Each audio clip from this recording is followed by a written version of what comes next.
Welcome to Culture Screen, where we analyze culture. In this episode, we are summarizing the third episode from Season 5 of the Sopranos series titled Where's Johnny? In the beginning, Tony Blundetto, Tony's cousin, establishes himself as a respectable worker. He is back to delivering his linens to the companies connected to Tony Soprano.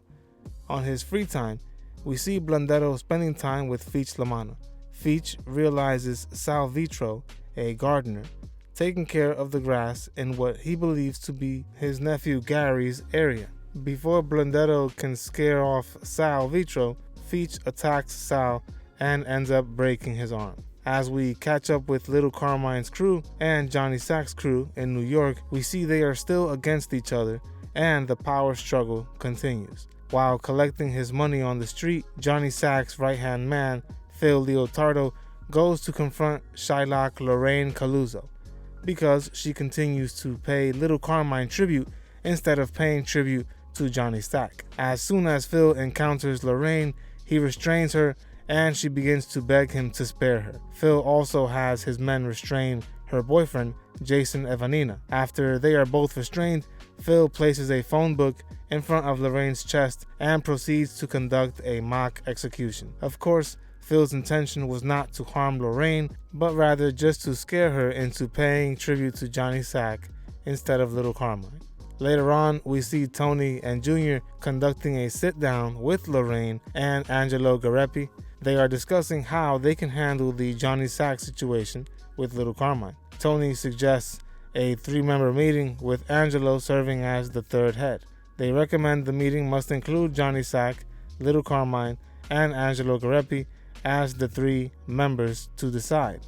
We see Angelo is a bit hesitant to get involved, especially since he just got out of prison and wants to mind his own business. While everyone else is speaking, we see Junior plays the background and seems distant from the conversation. It is evident that Junior's mental health is getting worse with time. We first saw this during his sit-down with Tony and Angelo. Next, we see Junior is sitting watching TV and he thinks he is the protagonist on the TV show Curb Your Enthusiasm. In another scene, the Sopranos are gathered together for a family dinner. At the dinner, Junior continues to repeatedly remark that Tony never had the makings of a varsity athlete. This line makes Tony extremely upset, especially after having told Junior not to say it again.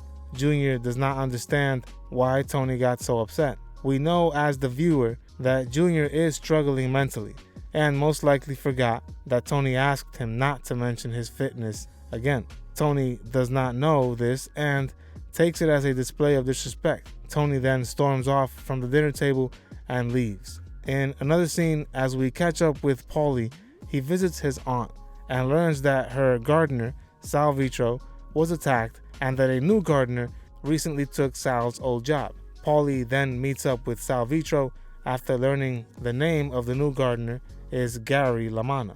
Paulie tells Sal that he will take care of Gary Lamanna for a small fee, of course. Feech is then confronted by Paulie. Paulie demands that Feech return Sal Vitro's old routes. Feech is clearly upset at this aggressive move by Paulie. Feech ends up shouting at Paulie and telling him that Sal Vitro is not a member of any of their families and that because he is not connected to their crew in any way, Sal has no right to that territory. Remember, I am summarizing the entire series, so subscribe and click on the notification bell so you don't miss the next episode. I will be reviewing other TV shows and movies as well. Let me know what you would like me to summarize in the future in the comments section below. Doing these 2 things helps my channel out tremendously. Also, follow us on Instagram and Twitter for additional content. I thank you for your support. To discuss the ongoing turmoil in the Lupertazzi family, Tony goes to meet with Johnny Sack. Little Carmine is seen as being a spoiled little brat by Johnny. Johnny also shares his negative thoughts on Lorraine Caluso because she refuses to pay tribute to him and instead has been choosing to pay her tribute to Little Carmine. Tony suggests that Johnny should instead divide the power in his crime family into a 3-member leadership cabinet.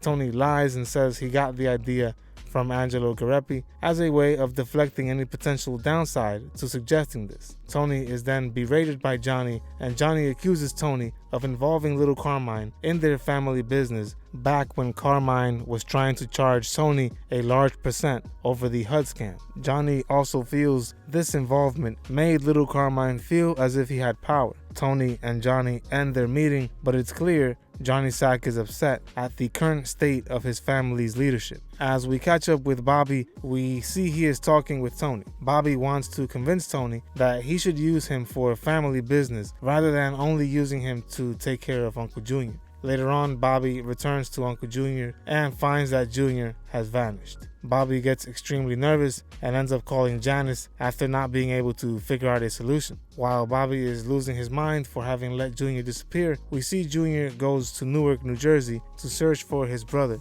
who we all know is dead.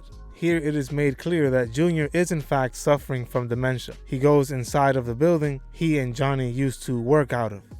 We see the building is now being used by an after-school program.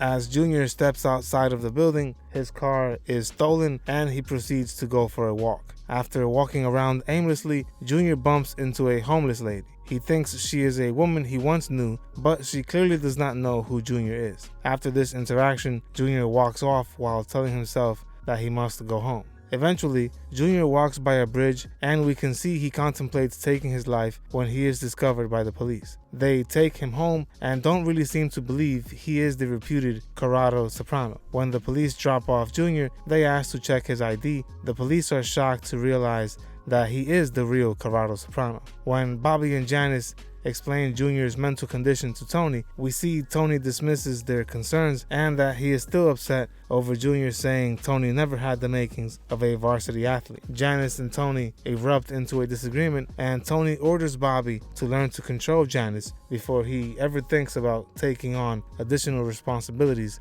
in the family. As we catch up with Paulie, we see he drives over to Gary LaManna while he is landscaping in his aunt's neighborhood. Paulie attacks and injures both Gary and Jimmy, Gary's assistant. Paulie and Feach LaManna then attend a sit-down with Tony after learning that both gardeners are now seriously hurt. Tony decides to divide the neighborhood in half between the two of the landscape. At a golf course, Tony bumps into Junior's neurologist, who asks him about Junior. The neurologist says Junior's dementia will begin to manifest itself as erratic behaviors. This causes Tony to rethink his current opinion on Junior, and he changes his mind. Later that day, he ends up going to visit Junior. While there, Tony learns from Junior that Feach LaManna expressed disinterest in Tony's decision on the Sal Vitro issue. While Tony and Uncle Junior are watching television, Tony brings up Junior's mental health and asks Junior why he continues to repeat bad things about him rather than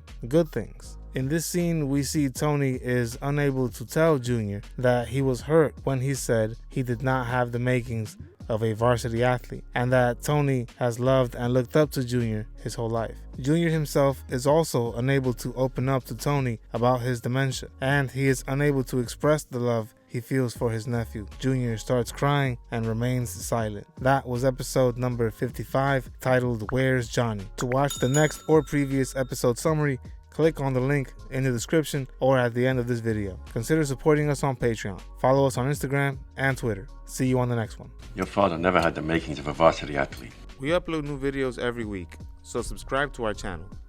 Don't forget to hit the like button as well. Click the notification bell to be notified of when we upload these videos.